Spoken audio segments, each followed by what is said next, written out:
Touring 2008 on TSN is brought to you by the new Q horsepower from Quaker State. Unleash all your horses. And Michelin, a better way forward. This week, the Hemi, technology that's been around since about 1903, up against what many people believe is the technology of tomorrow's vehicle, the hybrid. Sounds like fun, right? Well, we thought so too when the folks at CanadianDriver.com approached us with the idea. Now, we've secured the Niagara-on-the-Lake District Airport, site of the Niagara Driving Center, for this showdown. We've got lots of fun in store, but first, let's get to know a little bit more about our contenders. Ladies and gentlemen, in this corner, from Brampton, Ontario, in the Inferno Red Crystal Pearl Coat, weighing 1,835 kilograms with 340 horses, the 2008 Chrysler 300C and the legendary Hemi. And in the other corner, from Tahara, Japan, wearing Mercury Metallic, weighing 1,829 kilograms with 339 horses, and featuring the up-and-coming hybrid technology, the 2008 Lexus GS 450.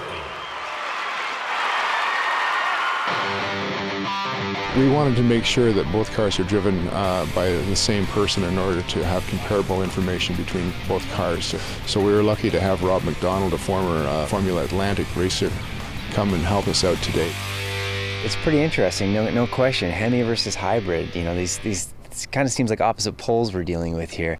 My understanding in terms of the preconceptions I have about hybrid technology is that it's a bit of a different demographic, you know, that's going after hybrid vehicles versus especially a Hemi when you think about it.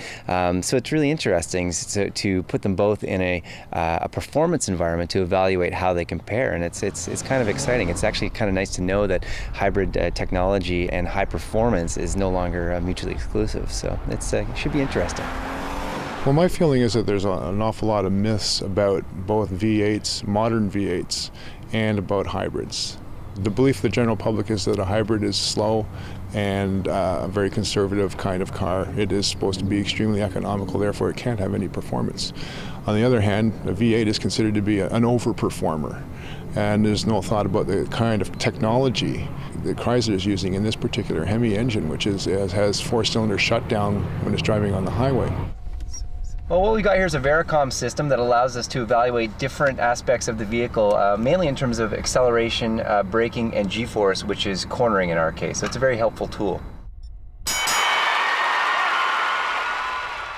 The reason we did a slalom is because it transfers weight from one side of the car to the other side of the car very rapidly.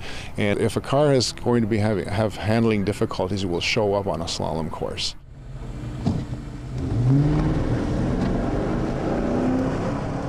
How fast you can go through the cones and the degree of work that the driver has to put into turning the car in and out of the cones tells us a lot about how the handling is. Getting off the line at the beginning of the slalom, just the Hemi power there at the beginning is nice. It gives you a nice response. And certainly, I mean, that's one of the knocks against the CVTs, the continuously variable transmissions, is that it doesn't quite give you that same sensation of speed. So in terms of the acceleration of bringing it up to an adequate speed for the slalom, it's a little bit more fun in the Hemi. It's just once you get up there, you're working a little bit harder. In terms of the slalom, I was most comfortable in the Lexus. It has a slightly more subtle power assist, power steering system, which makes it feel a little bit more direct and a little bit more like you're steering it. Coming from a Formula car racing background, I can really appreciate that. The 300C, on the other hand, in terms of luxury, it's very nice to have a very easy turning steering wheel, but through a slalom course where you're looking to get a little bit more feedback through the wheel, it's not quite my cup of tea, and I found myself a little bit unsure with the steering wheel, as well as steering a little bit more with the 300C. So the Lexus GS 450 Hybrid edges out the Hemi in the slalom, but now let's look at the fuel economy results. As expected, the hybrid's numbers were slightly better than the Hemi V8, but the big surprise is that both vehicles exceeded the inner guide ratings, once again proving that good driving habits can improve fuel economy. They say that less is more, but sometimes less is less. More later, or is that less later? on Kenzie's Corner.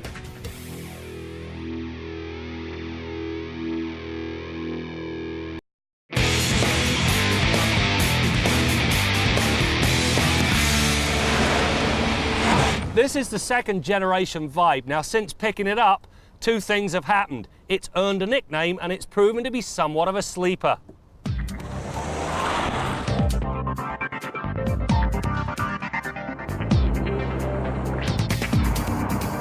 The nickname the Vibe earned is not the most flattering. As soon as some kids laid eyes on it, they dubbed it the Wienermobile because of its fat body and little legs. Study the long wheelbase, slab-sided sheet metal and 17-inch wheels that get lost in the picture, and it's not difficult to see where their young logic came from. It is the proverbial sausage dog. It also takes a practiced eye to spot the differences between the first and second generations. Not a problem, except that a new car that looks like the old one tends to sell slowly. Ask Jaguar about the XJ. The back end of this Vibe has been very well thought through. To begin with the seats up, you get about 20 cubic feet of cargo space. If you fold the lot down, then it grows to about 50 cubic feet, which is very good for this class of car. There's also some nice touches. The hard plastic on the back of the seats, it brings a more stable load floor. And then if you lift this up, when you go grocery shopping, you put your bags in there, and that's exactly where they stay. Without question, the Vibe's highlight is its new 2.4-litre four-cylinder engine. The previous model needed a few more ponies. This engine supplies them aplenty. The 158 horsepower and 162 pound-feet of torque feel stronger than the numbers suggest. Mat the gas and the engine pulls strongly. Keep your foot into it and it loves to rev without becoming overly noisy in the process.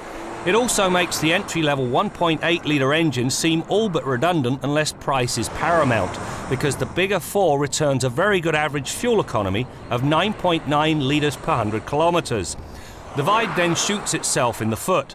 Hooking such a willing engine up to a 4-speed transmission is plain daft, especially when the other models offer the demanded 5-speed automatic and its manual mode as an option.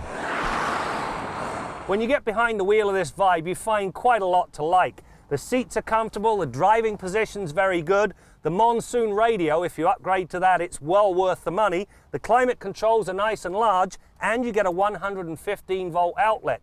It all comes together very nicely. The drawbacks? First of all, this shifter sticks out of the dash way too far, and the plastics? Well, they look like they came out of a $14,000 car, not one that comes with a sticker of $28,115. Shame on you, GM. Then there's the all-wheel drive system. As it only hooks up after the front wheels begin to spin, it's of the slip-first, grip-later variety. As such, it really isn't an all-wheel drive system in the purest sense.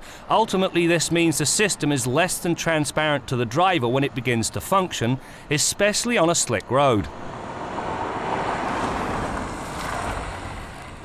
One of the things I really dislike about this Vibe is the electric power steering. It has a very artificial feel. In fact, it's almost as though somewhere between this steering wheel and the ones down there, there's a length of knicker elastic. As for the rest of the handling, the Vibe succeeds. The all-wheel drive version, for example, gets front struts and multiple rear links. This setup is on the firm side, but it does a good job of controlling body motion. The vehicle stability and traction control systems and the optional P215 45R17s also contribute nicely. The standard anti-lock brakes then bring the desired security and the short stops needed. Dynamically, the Vibe is not a bad package.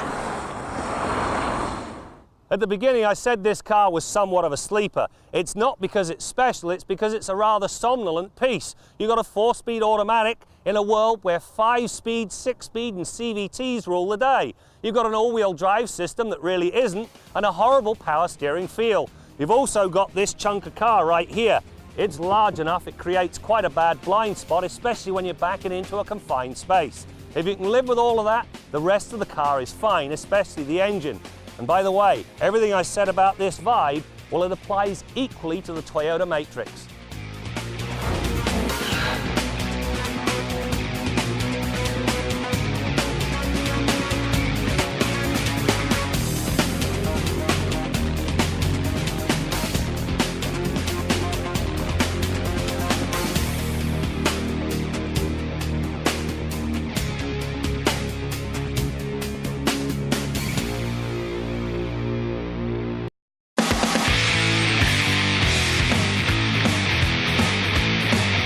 we're back as Motoring and CanadianDriver.com continue our Hemi versus hybrid showdown.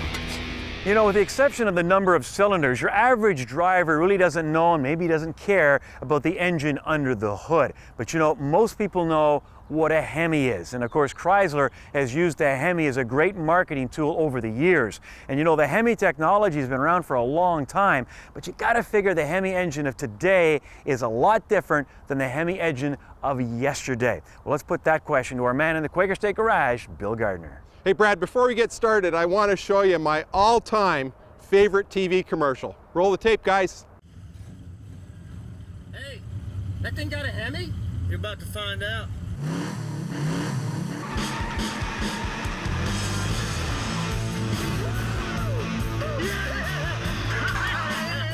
You know, I love that commercial so much. Jack Salimka at Chrysler had me drive in one of those Hemi pickups as a long-term tester. And you know, my kids, some of my customers and coworkers would pull up beside me and lay down that line so I could give them the about to find out line with the Hemi, and I'll tell you, those things will move. But is today's Hemi like yesterday's Hemi? Well, absolutely not. There's some similarities. Yes, it's still a 90-degree V8 engine, liquid cooled, but those old 426 Hemis that swept Daytona back in 1964 in the NASCAR races, very different engine. And you know, that engine survived until the early 70s, but then its death was emissions and fuel economy, primarily emissions back then. It wouldn't meet emission specs, and that was its death knell. But today's Hemi, the 5.7 and 6.1 versions that Chrysler uses in a lot of their vehicles, much different engine. It meets emission specs. It gets decent fuel economy for the power level that it produces, and you can sell it to the public when you can do all that. Those other engines just wouldn't be viable today, but they were kind of neat. And back then, of course, the Hemi referred to the hemispherical combustion chamber. Now, if you imagine the globe, chop the globe off at the equator and take the top half of the globe, you've got basically this. That was your combustion chamber with a centrally located spark plug. And that hemispherical combustion chamber, or Hemi, produced a lot of power, great airflow and great power characteristics. And today's Hemi produces those great power numbers, and they're up in the power every year. Now, a couple of years ago, they introduced MDS, or multiple displacement system, where they deactivate 4 cylinders under part throttle. Now, that saved a lot of fuel, and the next step, next year in the 09 Ram pickup, it's going to have MDS, but it's also going to have VVT, which is variable valve timing. That gives you the best of both worlds in the camshaft department, a mild cam and a wild cam, so that you can get all the characteristics you want out of one engine. It's a fantastic thing that's being utilized by many manufacturers to produce more power, better fuel economy, and just a whole host of win-win situations. Now, also in 09 for the Ram pickup truck, you're going to be able to get a 2-mode Hemi hybrid. Best of all worlds, I guess. Great fuel economy and great power numbers as well, and I can't wait to get behind the wheel of one of those 09 Ram pickups. It's going to be a completely redesigned truck with all new powertrains as well. Going to be really something neat to see. You know, I love the full-size pickup trucks, but the knock on them is fuel economy these days, and with high gas prices, it's pretty tough to justify driving those big trucks if you can't do something about those fuel economy numbers. All the manufacturers are trying it, and Chrysler's really doing something with this new Hemi. Till next week, I'm Bill Gardiner for Motoring 2008.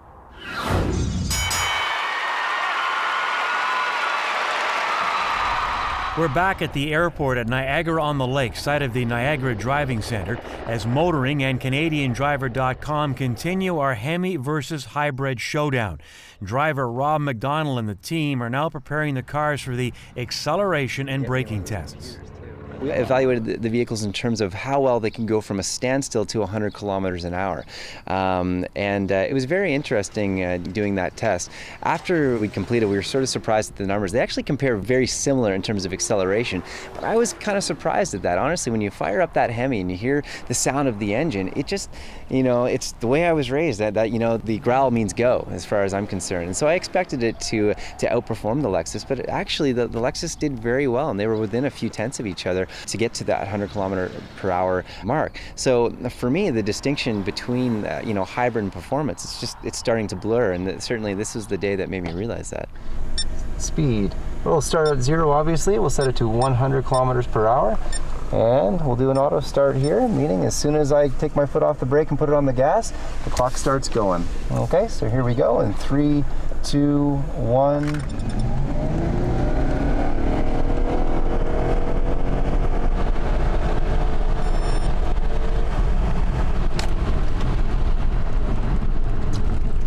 right, so that showed us 6.93 seconds it took us to hit 100 kilometers per hour. A little bit more, obviously, with 2 people in the car than we would normally see. We'd normally see a little bit better number out of that, but still very impressive.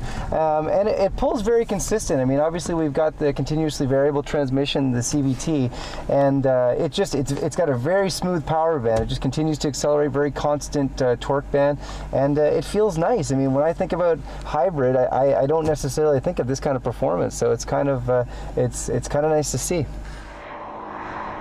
We evaluated deceleration as well, and that was braking capability. So we brought the vehicles up to 100 kilometers an hour and then slammed on the brakes as hard as we possibly could. I was amazed to see how well the Lexus stopped as compared to the 300C. Now, in my mind, it's not necessarily that the Hemi was really bad in terms of braking. I just think the Lexus was exceptional.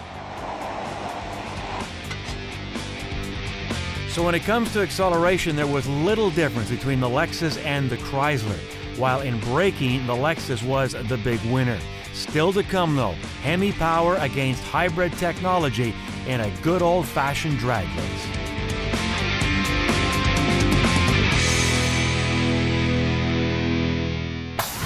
Closed captioning of Motoring 2008 is brought to you by the all-new 2009 Pontiac Vibe for the drive of your life.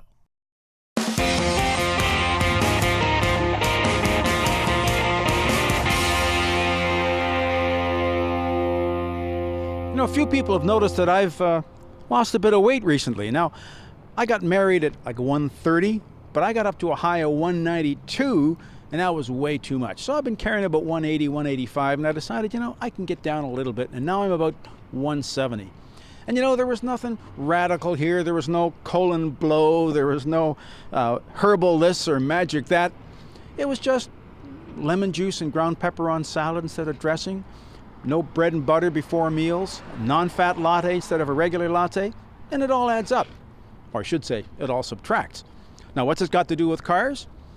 Well, everybody's complaining about the price of gasoline recently, but you know, the price is what the price is. In fact, it's not a whole lot different than it's ever been, inflation adjusted. And besides, there's nothing you can do about it.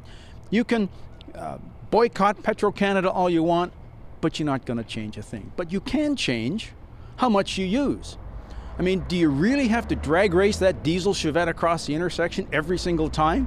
In fact, the most efficient way to accelerate is about 2/3 throttle. Get to your cruising speed as quickly as you can and then level it off. The more time you spend in the highest gear you've got, the less fuel you'll use. Idling? Don't do it. 5 seconds, shut the motor off. Don't use the drive-through. Walk in. You can probably use the exercise. That'll help here too, and make that a low-fat donut. Check your tire pressures. I mean, these things are not rocket science, and they may sound like motherhood and apple pie. But hey, don't you love your mother? And who doesn't love apple pie? I'm Jim Kenzie.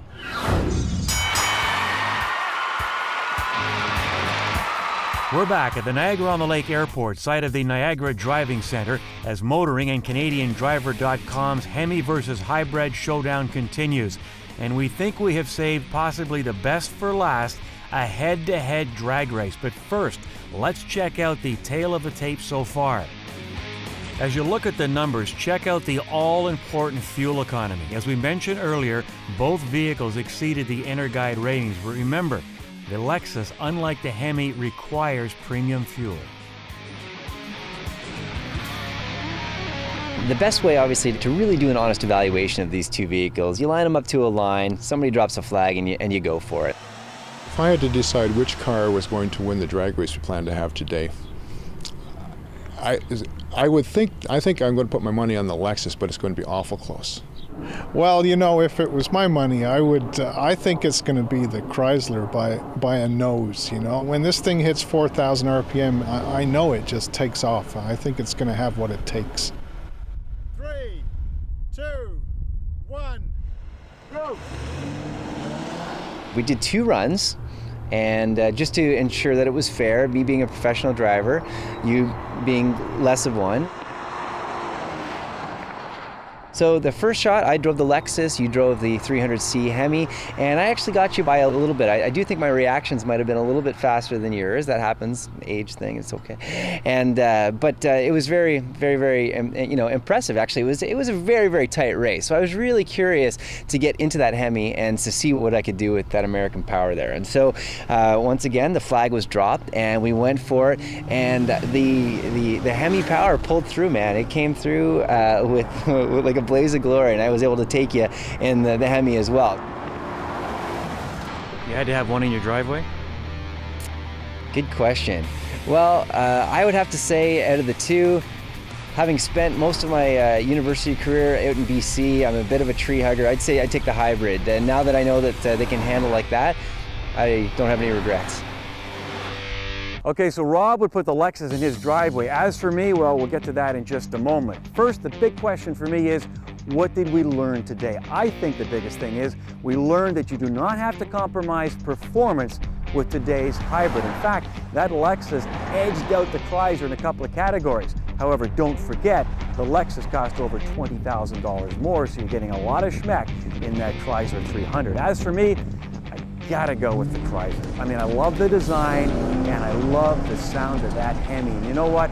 I'm a generation that grew up with that kind of technology. And you know what they say about old dogs. Now, before we go, if you've tuned in late, well, you can watch this program and other motoring programs in their entirety by clicking on to motoringtv.com, and also check out canadiandriver.com and see what their take was on today's Hemi Hybrid Showdown. That is it for now. We'll see you next time out as we continue to bring you more stories about cars and the people who drive them. I like to compare this to perhaps the Apollo mission. The challenge is great to bring zero-emission vehicles to the consumer, but the payoff is just as dramatic. The other problem it has is the plug-in thing. I'm still not sure that's the right way to go, because when everybody starts plugging their car in, you've got to build more power plants. The question is, are you prepared to live with a nuclear future to supply the power to drive your vehicle? Motoring 2008 on TSN has been brought to you by the new Q horsepower from Quaker State. Unleash all your horses. And Michelin, a better way forward.